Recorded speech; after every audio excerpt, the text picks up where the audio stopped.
Bare lige byder jer velkommen til AI Day 2025. Between both so that they can see your. Okay.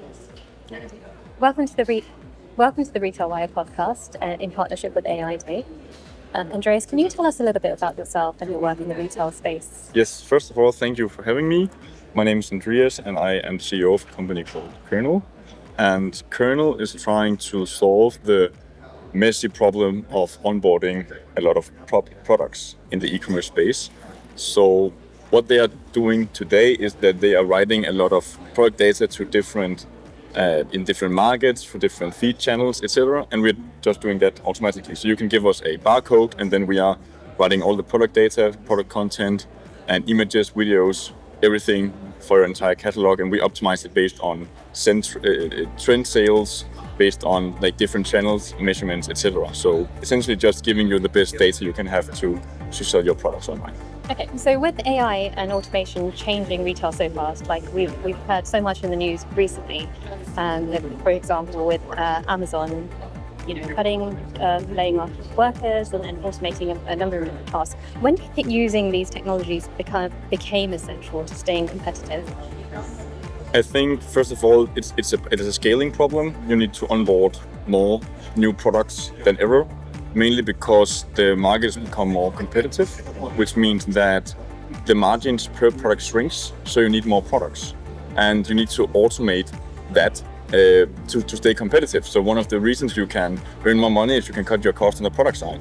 And when the retailer, the shoppers, they are more price aware, so they buy the cheapest products. Yeah. So the margin again shrink, and you need to automate the workflows, and that ends up costing the labors. Yeah. And in terms of being like efficient and competitive in the landscape, you need to use AI. You need to understand the new way searchers are discovering products, and I think that before you did not own, you could own the whole discovery phase and the buyer journey, but now some of it will happen on a third-party place like ChatGPT or Amazon. So you need to think about that again when you sell your products online.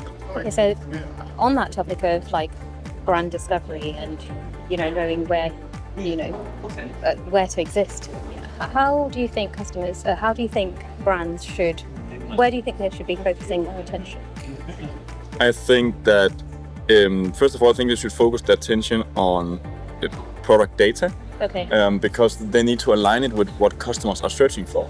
So not just like enriching it, but actually focusing on to enrich it correctly. Yeah. And one great example of this will be ChatGPT just launched a feed, which means that you actually get to send your product data into ChatGPT, and then ChatGPT will select who gets the purchase. Yeah. And this will be very important for you to get ranked. And another thing, apart from product data, is your brand trustworthiness. Okay. So when ChatGPT and LLMs are going to select which products the user should be matched with, yeah, then first of all they will again look at the product data, but then it will also look at like what reviews do you have? Yeah. Do you interact in like your brand in general? So that's very important for you to stay on top there as well. Yeah. So that's the two things, and then the third thing is to have a great product. Yeah. Because if you have that, then maybe like in reviews and other parts, then the language models and also Google would catch up that you're doing something great. Okay, so looking ahead, with which new technology or trend do you think will have the biggest impact on retail in the next few years? It will definitely be agentic commerce protocol. Okay. It's projected to reach a global sales. They will reach global sales numbers over 30 trillion US dollars, which means that a lot of a shift in the buyer journey will happen. So they will buy directly on the large language models, which means that you again really need to think about how your products are going to be presented there, because they will no longer search Google, they will rely on the feed. So the feed needs to be very comprehensive with trend-based data, so you can match the queries users are searching for. So do you think data is the biggest element? Do you think other factors play part? I think data is the biggest element, but I also think that brand trustworthiness is up there as well. Yes. And then finally having a great product. Yeah. And the product data itself is only because it's there to help the users discover the right products. Yeah. So if you have a great product and you have a great brand, but you're not labeling the product in a way that makes the customers or the LLMs help the customers discover your products, then you will fall behind, and then you can only sell on conferences because you get it hands on people. But the discovery phase has changed, so you need to be there. You need to get the large language models to talk about your products in a way they're not talking about the other products. And that's also happening to every part of product content. It's not only product data, it's not attributes, it's also pictures, it's reviews, it's everything around the product. Sometimes it could also be like a comparison. Why is this product better than the other product on our website? So you need to have to give people more, not just a static PDP page, but more information, deeper information about the product. What should I use it for? When should I use this instead of this?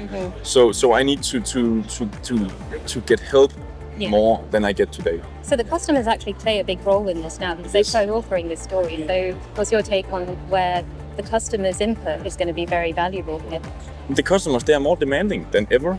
So before we were used to write a white collar or white shirt at the Google query, but now I'm going to write more complex queries. I want a blue striped shirt that's good for summer vacation and that doesn't sweat because I want to go a long walk with the jersey.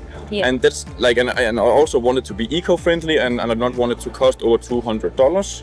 And I want it to be made of reusable materials, but not this material.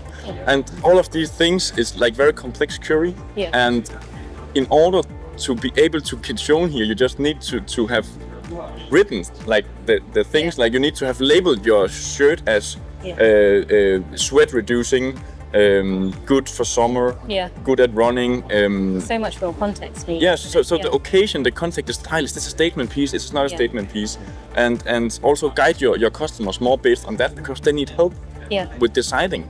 They want it recommended, like the most popular screen, like it's just like scrolling, right? Because you get recommended the next thing. So people, they want to think less. So help me think, help me decide. I just want that, you can decide. So you need to be your products to be shown when I say what I want. Because I'm not going to do the research. Like my attention span is so short. Like on average, research it could do like one hour 10 years ago. Today it's 1 minute, right? It's 1 minute, it's one long query into ChatGPT, and then the ChatGPT does the research. I don't do the research any longer. I'm getting overflooded with information that makes it like I do not even want to try to figure it out, because there's too much information out there. So essentially it's just about the truth and help me find the right products. And I think that the LLMs will be good because they can they can help you. Like they can grasp a lot more, take a lot of more information in, and then help you. Whereas the other part, like before, it was just like a search optimizing game, more than it was the actual attributes. So people, they were like the best. So for instance, the best customer success tool. And then when you went on top on Google, it was the customer success tool that had written the page itself and then recommended itself, right? So the game before was more rigged. Now it's more about who has the best product. And if you have a great product, you need to show and tell why your product is great, not just ranking for something. So do you think there's, just like we still have SEO experts, do you think we're going to need LLM experts to navigate this? Yes, I think LLM experts will be, I think SEO will still be very important. LLM, the only thing about LLM that will change is the way people search. They will search with more demanding queries, which means that you need more demanding data to answer that query. That's the first thing.